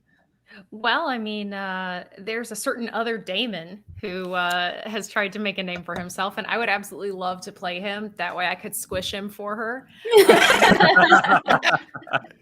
I call that forward thinking. I like your style. But That's also, fair. I mean, the Barbarian, he had an incredible showing, even though he wasn't able to go any further in the tournament last year. So he has a fuzzy thing that he loves, and I like fuzzy things. I think we could run with Well, that. he calls that dinner, Mara. That's dinner for him. I mean, hey, I eat bacon now. I'm Jewish, but now I eat bacon. So Good Piggy for you. Smalls better God watch bless. it. All right. Oh. So, I'm just joking. Piggy The Smalls. problem is I don't think I could safe. stop you. Like, I think there's a lot of people I could stop. If they were trying you, I don't like my chances. I really don't. I feel Well, like don't you're going to worry. get that pig if you want him. Piggy Smalls is safe. Don't worry. All right. Good, But good, good. but no, I think that there's a fun dynamic there. I have so much respect for him just as a person and also the hard work he puts in as a player. So that could be fun. I would love to see a rookie be able to maybe come in and do what I was able to do in the league. And I'd love to see any of the new players go through a tournament and come out the other side. And, you know, may the better person win, because the Schmoedown gods have a lot to do with it. And I was lucky that they were smiling upon me during my run. So it'd be nice to see another repeat of that or see someone even do it better. It's going to be crazy. I mean, the IG division is amped up so much over the last year or two, and this year That's because alone. it's the best one. That's I'm right. just And it got off to an incredibly hot start. And I know that I can't wait to see what happens the rest of the year. I can't wait to see your next match, if it is against Kaunowski or Damon or Barbarian, because those are the three right now. They're kind of. I'd like to beat them all in one day. If we could just line them up, get Harloff to schedule that. I mean, Molly might think- have to manage one of the matches. I don't know if I could do all three in one day. I might need some backup. Molly'd be a fierce manager. Watch out. would. I agree. Me 100. Put me on the spot. I'll do it. I believe Got it. I believe it. Everybody say hi. What's his name? Killer? Sir Pounce. No, I know. He has a I'm little breaking- bow tie now because he's a proper lad. Oh, Oh, look at that look at that. handsome boy. He's like, I heard your impression of me earlier, and I needed to come I needed to investigate. do it myself. well, I know that I want to say for what the dungeon has done so far this year. I know it's only one day in, and you know the draft and everything. I'm very much looking forward to seeing what you guys do. I know Kaiser, you guys had a little bit of rucko at last year, but this year looks very bright. It looks very exciting. You know, Mara started off right, and I feel like Molly obviously is going to get going, and she's going to crush some people down the road. She's And gonna break their spirits. it's going to be a Yes. lot of fun to see from the dungeon side. So I'm very excited to see what 2020 and 21 has to offer for you guys. It's a lot of hard work, but we're up for the challenge, brother.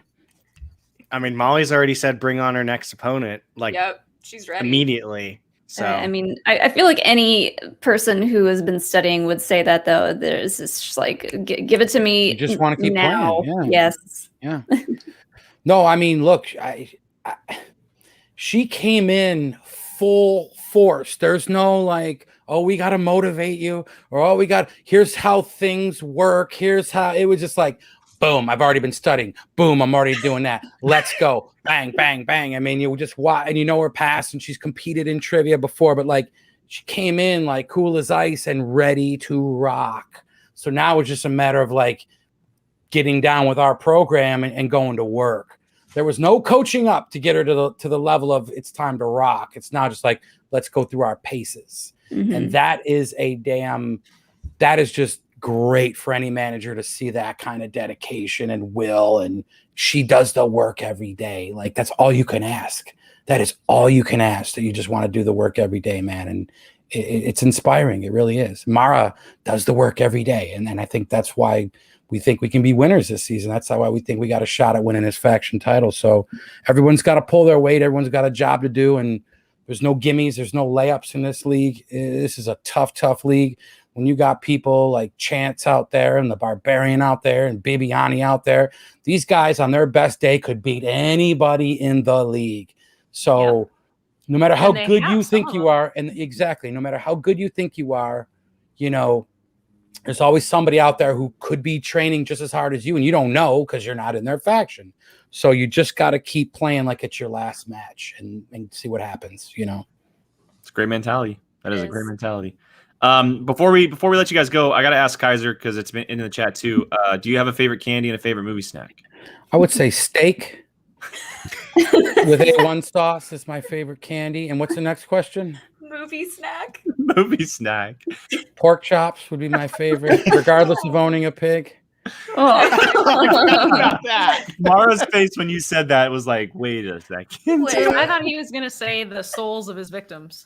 You know, Mara, I have used that one. It's maybe been a minute. I might be able to recycle that bit. But if we're going to talk real talk, no, I love the biggest tub of, you know, like I want the up-ground pool popcorn. You know, I want the giant size popcorn. And I'm a Junior Mints guy, and Merle with the Raisinets is like on my number 2. I'm a sneaky, I'm a Raisinets guy too. It doesn't get enough love. Well, I know when you guys asked me for the second time, I was more truthful and I said the blood of my enemies is That's my right. favorite snack. Oh, so much protein in that. I'm gonna leave all those for you guys to answer that way. You know, Video Drew's secret, you know, how Popeye eats his spinach, you know, for power. Video Drew eats veal chips. That's her power. Oh. Did you not know about that? That sounds fun. That sounds very fun. You don't know about veal chips? No. Oh, you gotta come hang out in the dungeon for a couple days. Something that they don't know. Get ready. I have a lot of trouble with food now, just with my health stuff. So I realized I had really low blood sugar right before the match. And Kevin Smets, in all his wisdom, was like, make sure you eat something before the match. But I wasn't feeling good. I woke up feeling really bad that day. So I timidly, like in the cutest way possible, I wish they'd had the recording, like the camera going when I was like in the backstage. And I was like pointing my finger up and I was like, can you pay attention to me for a second? And before we came on, I was like, can I go get a candy bar? So I went and I raided the old Halloween candy really quick. She almost broke a molar eating a piece of candy from happening, and I'm just like eating 3 little mini crunch bars as fast as I can. Like, don't bring me on yet. I'm not ready yet. So. That's awesome. That is awesome. Well, yeah, I'm glad they don't record the backstage, but it also would have been super cute. To both of you, Mara and Kaiser, thank you guys so much for coming on and hanging out a little while. It's been a blast. Kaiser, to finally get you on the show has been great. Mara, to have you back as always, it's a pleasure. And I know that we're probably going to be asking to have you guys back on soon because the dungeon's going to be doing their thing this year. So. Hey, I only said one swear word the entire night. You guys so must be so you. proud. Look at Molly's clap. Yes. Golf clap. Golf clap. Well, yeah, thank you again, and good luck to everything that's going to be happening in the next few weeks. We're very excited to see it happen. So, all right. Well, we'll be back. Thank you, guys. What he said.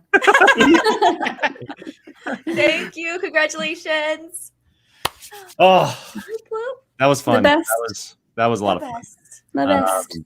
Oh, all right, so I know that we just spent the last hour and 20 minutes with a big part of the dungeon. It was a blast, but we have to break down these matches. We got to break them down and kind of talk about them because there's a lot of things that happen inside these actual matches. We got about 30 minutes left to do so. Let's quickly start with the Star Wars one, and I don't know how much breaking down we actually need to do, but Laura comes away with the victory on this one, and it was an incredibly tight race from the get-go. From round 1, round 2, round 3, it came down to the wire. It could have gone either way, and Laura takes the victory on this one. But I think something we can also talk about is the stuff with Winston and Laura in this match as well, which is a big part of this. Kirk entrance. Yeah, I'm very interested to for you, Molly, being inside the match. Was it kind of like a shell shock to see it? Like, did it distract you at all, or were you just kind of like going with the flow? It did not distract me whatsoever. I mean, Laura's amazing. The fact that she is on a war path back to corruption. I don't blame her. At this point, if someone tried to tear me out of the dungeon and they did, I would be exactly the same way. But you know, I love a good storyline like they had, and it didn't faze me. The only thing that phases me is myself. So yeah, but I love Laura and I love Winston, and yeah. Brian, Jill? I died.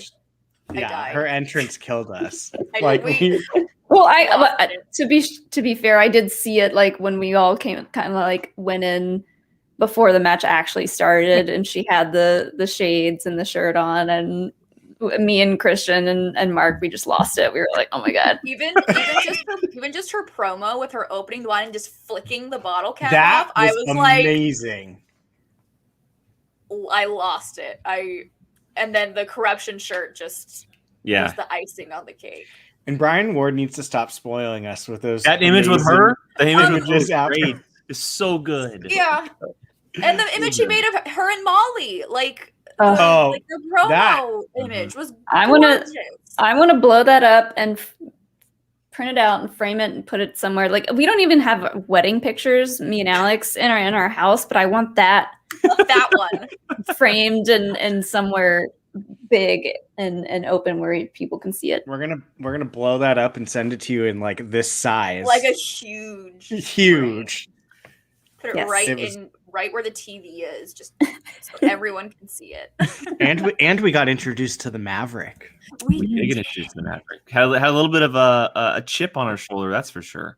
And we saw the promo as well, calling out Sam Levine and the Suspects, which was great. Naughty. Transferred over to the match, which was great. And I gotta say, I mean, you were able to land on Spinner's Choice in the second round. See, I didn't even know Spinner's and Opponent's Choice was going to be on that wheel.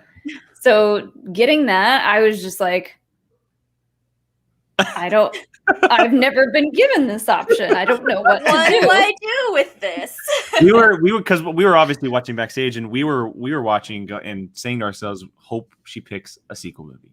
We hope she picks a sequel. Well, we're wondering. We're like, okay, what is she gonna pick? She could go one of the prequels, or she can go either of the sequels that were on the wheel. Like we were feeling more sequels, but it kind of. I mean, but you ended up going Force Awakens, then you ended up crushing it, murdering the category. It must have felt pretty good doing that too. Oh yeah, I mean, I was really close to picking Rogue One just because it's another one of my very favorite ones, and it's got so much good trivia in it. But I had to go Force Awakens. It's my it's my favorite.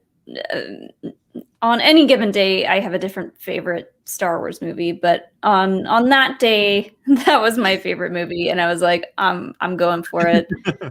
And yeah, it felt really, really freaking good to just not even blink through those questions. I was like, yeah, perfect round two. I got this.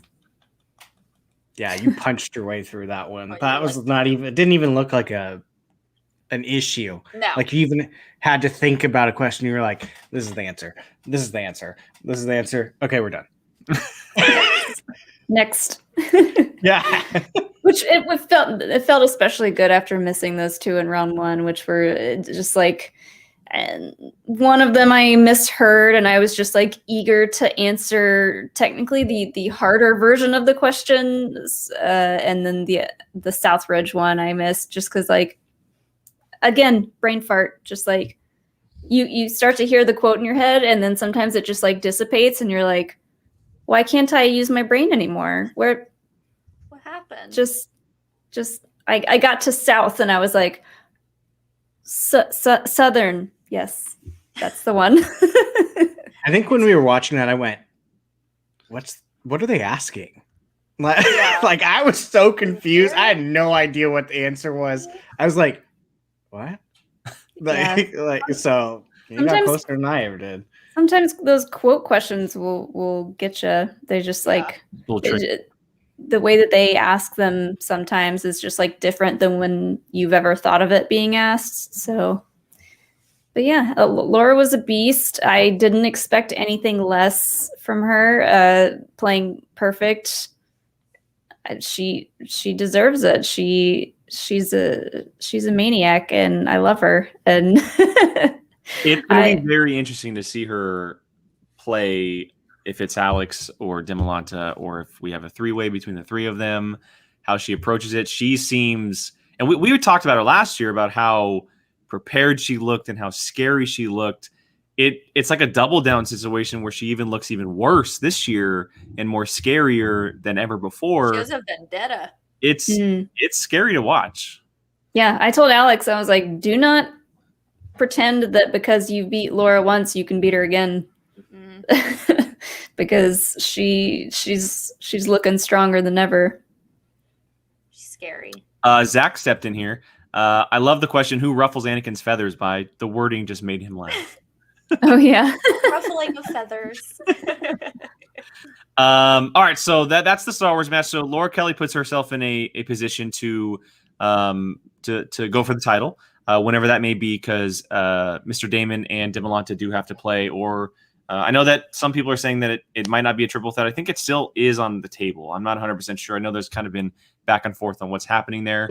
I'm sure we'll be hearing about it here in the next week or two. But let's go ahead and get to this IG title match, because there's a lot that had happened in this match. We talked to Mara. We got a lot of good information from Mara on her side of it, how she felt about the categories. But we haven't talked much about Chandru. And there's a lot of stuff that happened with Chandru in this match, and Winston specifically, kind of like a dark side Chandru a little bit, where he kind of turned on Winston after a certain point. The match was back and forth. They both... Mara had a 1-point lead going into round 2, and then she had a 1-point lead coming out of, a 1-point lead coming out of round 2, and they both had the option to steal. They both missed the steal. Then we get to the betting round, and this is kind of where the wheels started to turn a little bit. Chandru bet the 2 points, Mara bet the 3. Ended up being a Star Trek question that they both got correct, so Mara went in with another point added to the 4th round, and Chandru blamed Winston for it. He blamed Winston and came after Winston after the betting round, and basically said, "Why did you make me bet 2? Now I'm down by a point just because I bet the 2 instead of the 3." What did you guys think of Chandru and Winston in this match? Jill, why don't you start? I'm so confused. I'm so confused. I completely understand why Laura would have like this grudge against Winston from taking her away from corruption, but Winston helped Chandru get the belt. So why the hostility? Like, poor Winston. He's like, I'm just here to help you, my friend, and just justice for Winston, man. Like, what did Winston do? What did he do, Chandru? What did he do to hurt you? Like, I don't know how I feel about it. Like, I'm intrigued to see where this goes. But I have a very big question mark. I'm confused. It's interesting because it didn't happen after the match. It was in the middle of the match with 2 rounds left to go that still could have played out in his favor. Yeah. Like, he was only down by 2 points, maybe 3 if I'm getting the math wrong, but at that point, you have the speed round coming up, which could have swayed things massively. And obviously, you have the 3rd round or the 5th round that could have easily played out in his favor if Mara had missed or if she got a wonky question or something. It was just a very weird order of events that kind of happened as far as when it happened and how it happened. And then what if he had ended up winning? Like, yeah, that's the interesting thing, right? What would have the attitude been? What would have happened? I'm gonna try and hold back more thoughts until I see what happens next. But I'm confused. What was the score before the betting round? She was up by 1. Mara was up by 1. She was up by 1. Yeah. So what I saw and how I took it was Chandru looked a little bit shaken, and maybe he just, was feeling really vulnerable and lashed out a little bit, which, it kind of understandable, but no manager is making you do anything in your match. They're suggesting how they think that you should play and how they think you should bet in a certain way, but I don't know. I think he was just a little bit shaken and maybe just wanted to, flex his heel persona a little bit and lash out a little bit.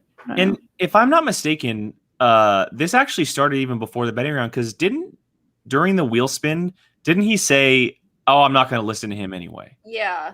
That happened during the wheel spin, right? Because he had asked, Yeah. "Oh, can I have Winston come in?" And they said, "No, it's going to happen after the round." He said, "Okay, I won't listen to him anyway." That's because that's where we first made the comment, because we were like, Yeah. what?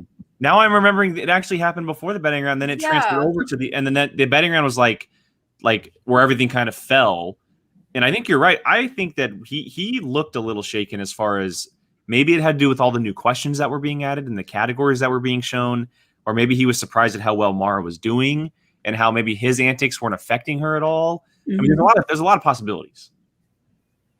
I think he played great. Like, Yeah, I mean, yeah. Both did. I mean, it went down to the Yeah. last question. Mara, if she missed, he still would have been champion. yeah, absolutely. So, I mean, like, he played a great game. Like, I mean, on your worst day, if you're pulling out that type of score, you're probably gonna win. Well, like he said, weren't the previous record with 36 points and he tied it? Yeah, Mara broke it with I 38. think Like, she broke it. yeah. So it was just like, whoa, like he's doing a great job. I mean, I can't remember has anyone ever bet 3 yet? I'm sure someone has, Yeah. but in a title match, I don't think so. Yeah, well, In a title it's match, only I- been in a title match that they bet. Oh, that's true. That's true. Sorry. I mean, I'm pretty sure Alex has bet 3 pretty much every Yeah. time. That's Star true. Wars are 3s. Freaking Alex. Freaking Alex. Star Wars, you have to bet 3. Like, that's- yeah, no, that's yeah, true. Star Wars. But Either like- way, though, Brian, it's a good point, because at that point, only being up by 2, say you miss it, it can hurt you really bad. Mhm. Yeah, I mean, the match was. I mean, if you really look at it, it was decided in the first round, because they pretty much went, regardless of that extra point, they went perfect everywhere else. Not perfect, but like they matched each other's points everywhere else. Final round matched it. Exact match in the speed round.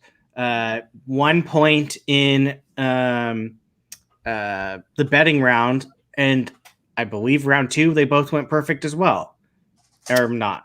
There was one where they could have someone could have stolen. So so Mara missed a 2-point question, and Chandru right. missed the steal, and then Chandru he did one multiple choice, and then he missed a multiple choice, but Mara missed the multiple choice steal.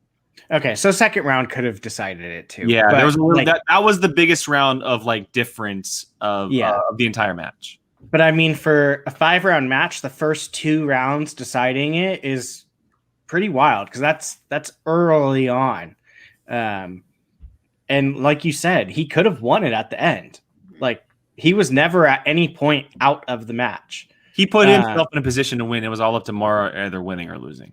Yeah. Mhm. So I mean, he did great. I have no idea what the real reason was. Maybe he just didn't know an answer here or there or something like. So I mean, I can't knock either of them for anything, because they both played A+ level.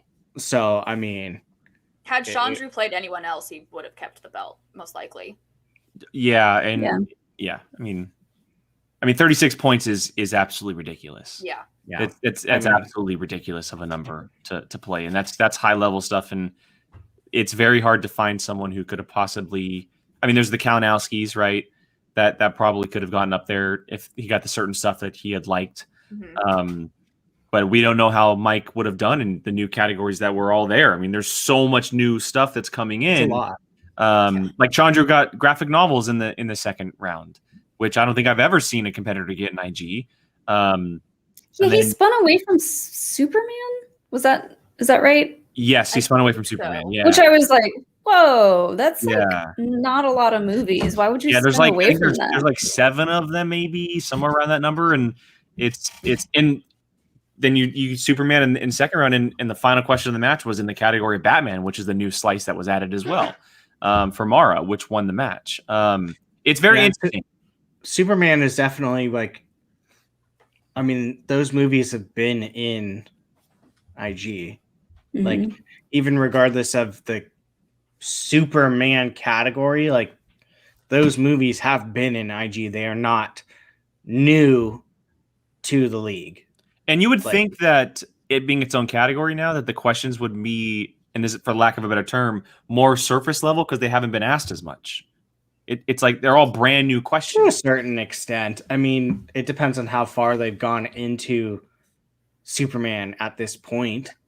Because, I mean, you have a round 1 question used here, or a round 5 question used here. It's like, or not round 5, 5-pointer used here. Yeah, I mean, it's a curious predicament because you don't know where, and that's with all these categories that are new. You don't know where you're starting from. Where's the starting point? Maybe it's this, you're starting deep in a category at a 5-pointer, or it might be something surface level. You just don't know.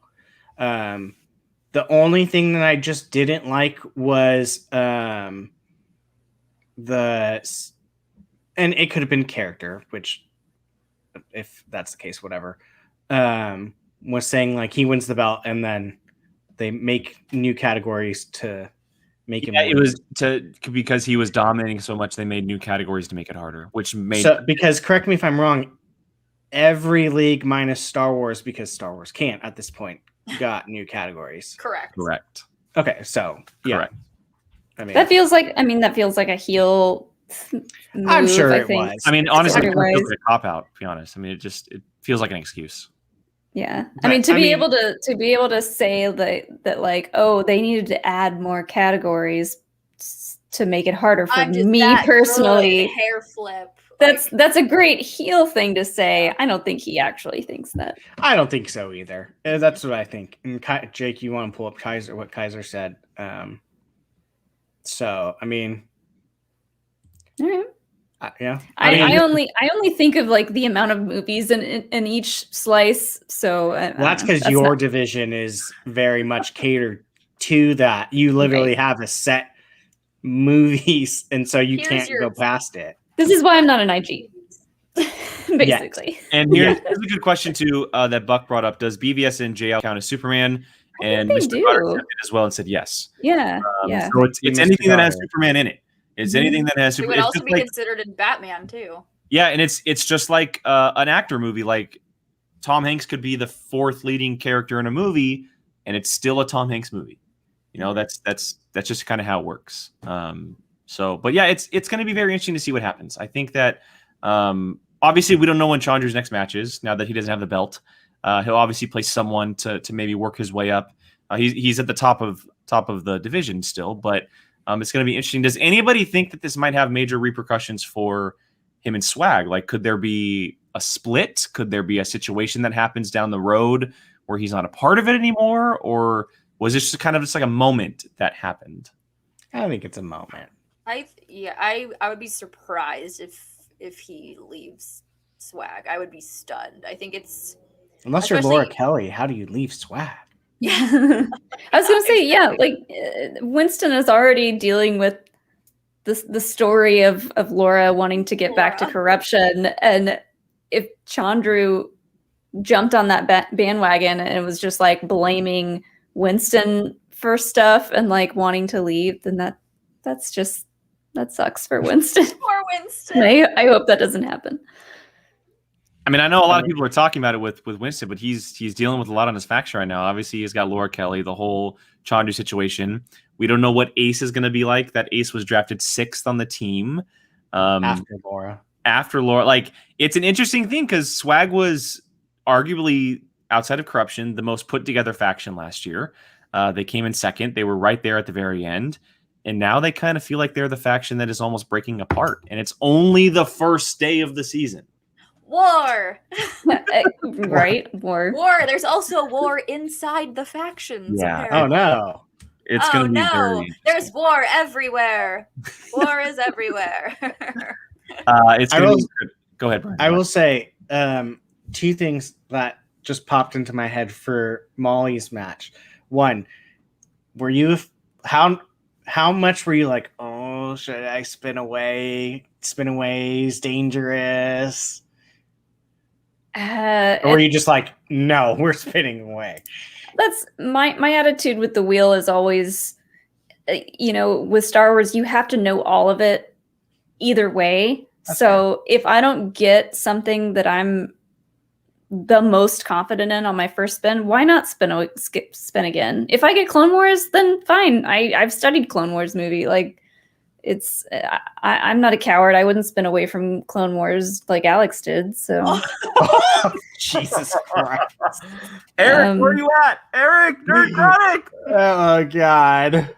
Nerd Chronic just Lord. Molly said something. What? Yeah, thanks, Eric, for throwing our faces in there. Yeah. Oh yeah. Oh my Yeah, god. that was I'm awesome. just glad I wasn't like scratching my face and like looking weird. You have to be on your toes with Eric all the time. We Always. were on Molly's. We were on Molly's promo. And wait, I said I had two. sorry. Oh, That's all. And shout out to Mr. Harloff's awesome delivery lady for the pizza. yes, Vivian. Vivian. That was so great. It was amazing. Yes. timing too. Did Like- you just see? Did you see Mark like? He lit up like, yes, I'm gonna get to roast him. I mean, It was the best. I think we all did. Like, I was trying to play it cool. I know Laura was trying to play it cool, but we all had smiles on our faces when that happened. I kind of want Vivian to be like the new Kalinowski cameo. Yeah. Like for Yeah. any time Harloff does like a promo or a live thing, I want Vivian to like either walk by or like deliver some She sort clearly of is food. okay with being in front of the camera. She was like dancing. She was like and- dancing. Yeah. She was like, yes, hi Schmoedown. Like she was loving it. Like and Harloff's face is just turning red. It's like- Yeah. Like, oh my god, this is happening the now. fans want more Vivian.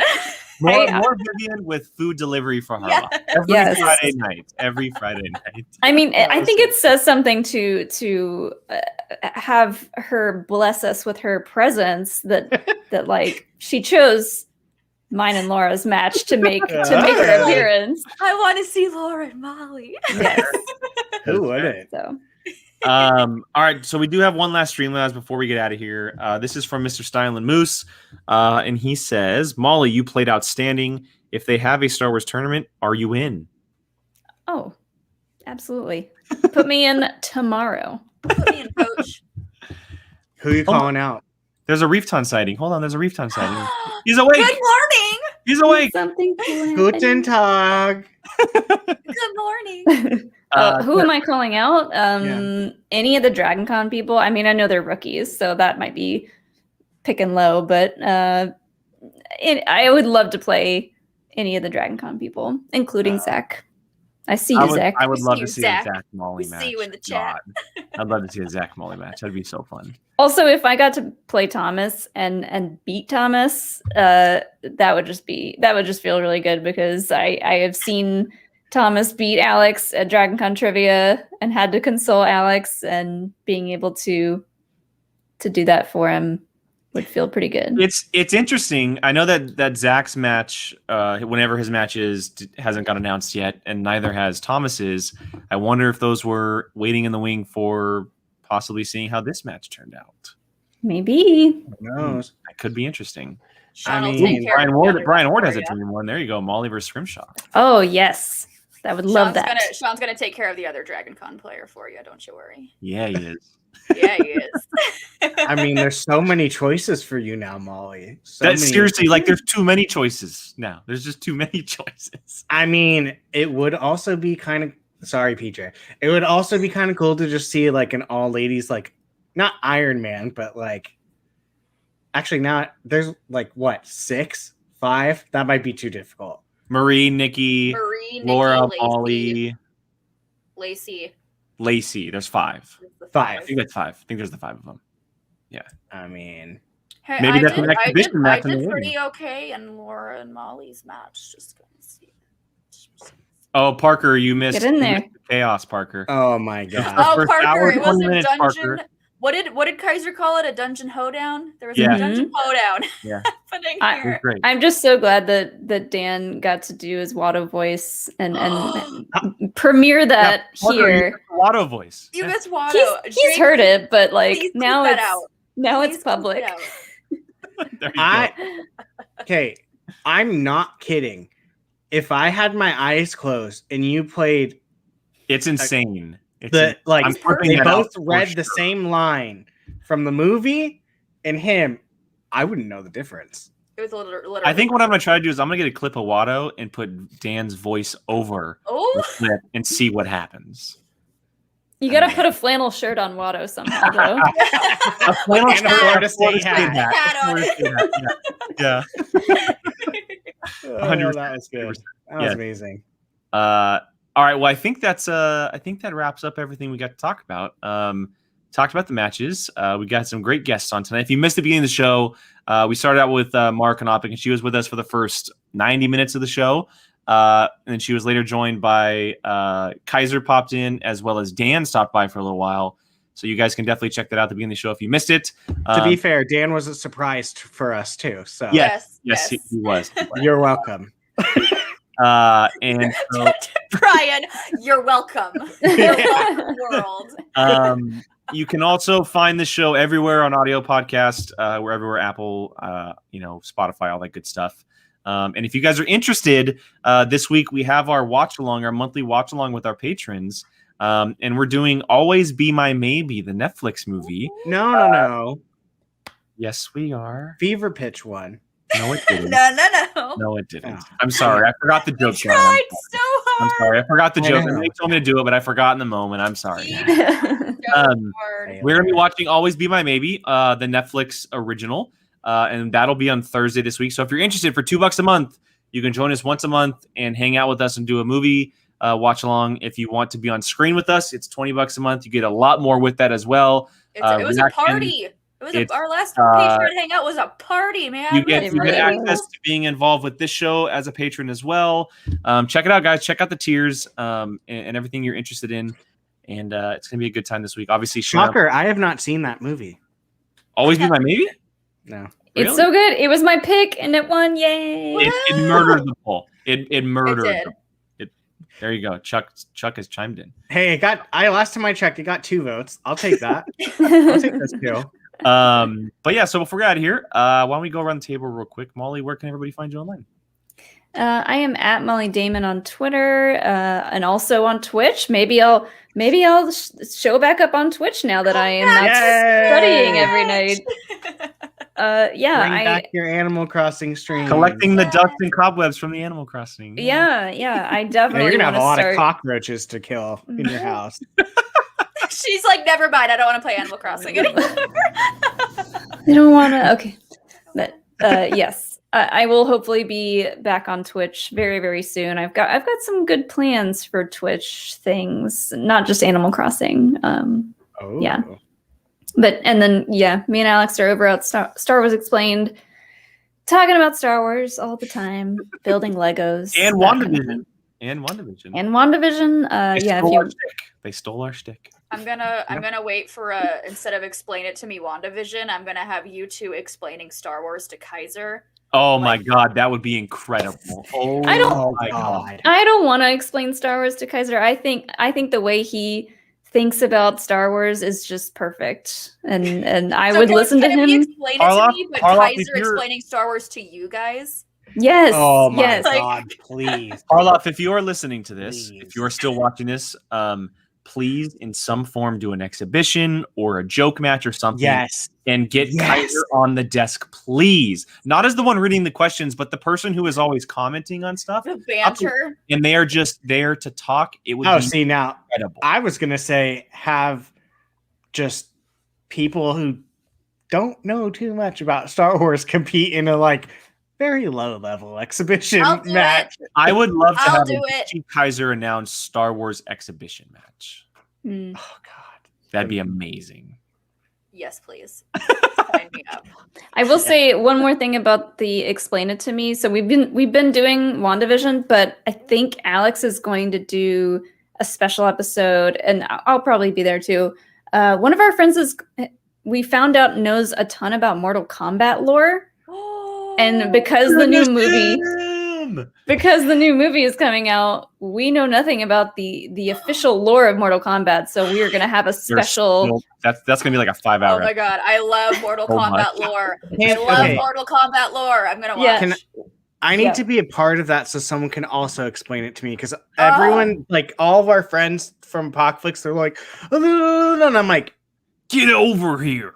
I'm like, Yeah, okay. Sean also has no idea about Mortal Kombat, and I'm always like, I was watching the thing, I was like, Malina's in here. And he's like, who? And I'm like, oh my god, Yeah. Sean, no, don't know. Yeah, that movie's gonna rock. That movie's gonna rock. Oh, I'm so excited. So very excited to know more about Mortal Kombat. All right, Brian, you're up next. Be a Volcino on Twitter, and you can find me and Jake on Apocalypse. Jill? I am Jilly Marie on Instagram and Twitter, 2 Y's, 2 E's. You can also catch me if they're still on. I'm going to be on the channel officially dubbed in my heart the Pajukin. They are talking about theme parks, and so obviously I will be crashing that and talking about my love for The Sunday Unwind. The Sunday Unwind. We're doing it right now. They are currently doing it right now. To everyone that doesn't know, all the links to all the channels that we're involved in are in the description. Star Wars Explained, Apocalypse, PJ, all the links are down there. Even Molly's Twitch is down there as well if you want to be involved on Twitch. And then, yes, for me, Reefton, thank you. I don't have to say it. There you go. All over social media. Thanks. Also, Apocalypse on the weekly, multiple shows if they're interested in movie stuff. We also do a WandaVision show. If you want to have people explain it to you and not being explained to, come check out Marvel Rewind on our end. It's a good time. And then obviously here, the season is ramping up for us on the jab. I know. And matches are coming, which means reactions are coming back. We will be doing reactions to matches, Star Wars IG singles. They will be back because it's Wednesday, Thursday, Friday. You'll see a mix of us, it being that some of us won't be able to make it sometimes. And I'll also drop this here as well. Our friends over the Cinefanatics will probably be involved every once in a while as well. You will also see Robert and Chris involved in our reactions as well. Good, we're gonna take them down, crush them in trivia. They will be joining us here and there for some matches, some players that they really want to be involved with on the channel as well. So you'll see them as well. But stay tuned. Check out our Patreon. Check out the Streamlabs. Check out the Twitter. All that good stuff. And to everyone who's been watching, everybody who donated and asked questions, we cannot thank you guys enough. We really, really appreciate and all the support and everything. And of course, to Kaiser, Mara, and Dan, thank you guys so much for popping in and saying hi. And Molly. And Molly. And Molly. And I'm here. Thanks for joining us, Molly. Oh, Jake, we forgot to do what we were going to do. Make her come in as the a special guest. Damn. Oh, yeah, that's right. Damn it. Well, Yeah, Alex you dropped it, so that's okay. You dropped the ball. That's You know what? okay. Whatever. Next time. Oh, by the way, everyone, it's Jake's birthday tomorrow. No, it's not. He doesn't want I anyone to have it on know. my sign-off board. Well, So- with that said, Feel free to blow up his Twitter tomorrow. This is this week's POV. Let me just do this. This is this week's POV episode. Thank you guys so much for joining us. We are here weekly on Sunday for the main show. If you guys have any guests that you'd love to see on the show, let us know in the chat, on comments and Twitter, all that good stuff. We are POV. Thank you so much for joining us, and we will see you guys next time. Bye.